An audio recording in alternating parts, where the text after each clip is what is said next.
Everyone, my name's Amanda Macrae and I'm a homeopath and practitioner at Manatuki Herbs. This is my home dispensary, so welcome. Today's my first video, so excuse me for any flaws or muck-ups that we make because I've got no idea what I'm doing really. I wanted to do this first video as an introduction to homeopathy. The weekend that's coming up on Monday, actually the 8th of April, we've got a really amazing thing happening on planet Earth. We've got a solar eclipse happening. The solar eclipse isn't going to be visible from New Zealand where I'm based, but in America it is going to be visible. We've got a major kind of astrological impact happening on the planet as well. We've got lots of solar flares, and these have been, the solar cycle 25 has been escalating. So we've got all these solar winds that are coming in and impacting on Earth. We've got the magnetic core of Earth being affected by this. We're seeing lots of big earthquakes, which are also related back to the solar cycle and the kind of intensifying of the magnetics of the planet.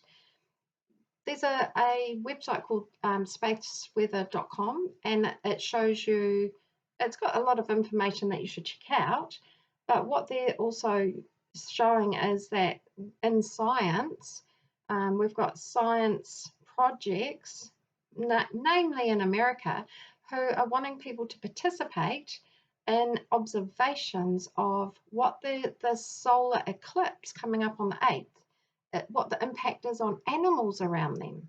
So when I look at research from 2017, when another solar eclipse was scientifically observed, mostly through zoo animals, who we can't really get a real good idea of how they would naturally react, but they did say that there was visibly in some of the animals anxiety being shown.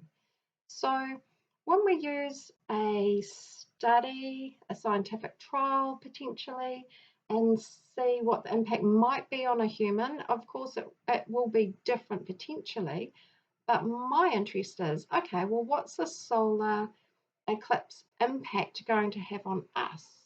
We know that solar flare activity, these big heightened cycles which are happening on the planet at the moment and for the last 12 months, and we're building into a bigger event, they have an impact on people, their anxiety levels. We see that the electrics in the body are affected, so there's more cardiac issues. So I would like to hear from anybody who feels that they have had heightened kind of symptoms in the last 12 months. Well, actually from today, I'm going to start preparing a homeopathic vial, which just got alcohol in it, and I'm going to put it outside at my property, and I'm going to capture the energy that is coming from the solar flares, the solar eclipse potentially, and it's going to sit out there for the 8th, for the solar eclipse cycle, and then I'm going to prepare it into a homeopathic form. Now that might sound a bit cosmic. Hey, we're dealing with cosmic stuff, which is kind of cool, but with homeopathy, I think over the next hopefully 5 to 10 years, as science catches up and can start recording, validating, and showing people how homeopathy works, I think what we're going to see is that homeopathic remedies hold memory, like water. There's a lot of study being done on water at the moment, right? Alcohol's got water in it. So the memory of the essence that we're popping into a homeopathic remedy could be measured. There are studies out there that show that homeopathic remedies, when frozen, can be actually individualized as different.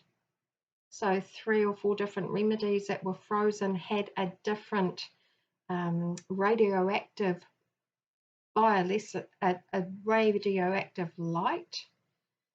So we know that it can be proven that that is different. Those remedies were different to just being water. They were measurable. There's still a lot of resistance out there about it though. But basically what I'm saying is I'm going to make a remedy. It's going to be on the solar eclipse. It's going to be from New Zealand, so the southern pole. If there was a homeopath in, say, America that was making this remedy, that would be really cool because it has a direct impact in America.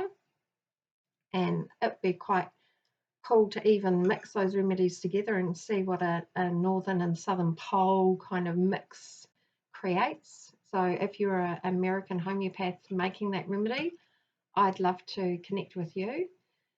And once that remedy's made, what I wouldn't mind doing is maybe seeing if we can have a little bit of an experiment and see if that remedy has an effect on someone's emotional state, maybe.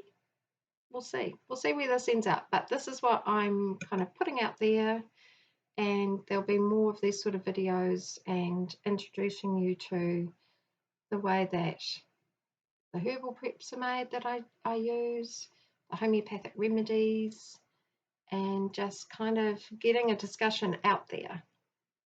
You know, let's talk about homeopathy. Let's talk about herbal medicine. Let's talk about the ability to be using it at home. Our medical system's in a terrible state. You know, the wait lists are huge. So if you can have something at home that you can use that's safe, we're not talking about, you know, you've broken your leg, so you're going to stay at home for the weekend and treat it with homeopathy. That's just ridiculous. It's not going to fix your broken leg. But this is about getting you comfortable using remedies at home for aches and pains, for, you know, the start of a cold, a sinus and hay fever. I mean, easy peasy. Let's get it out there. Let's start helping our medical system by helping you treat the basics at home to take pressure off our medical system, because this is about empowering you to do good things without causing harm and not being absolutely mental and not going to the doctors, because you need the doctors. We need the medical system for diagnosis. We need it for certain treatments. But let's just empower you to help your family for the basics. So if you're interested in more solar eclipse stuff, as we do more research with it, keep in touch. See you later.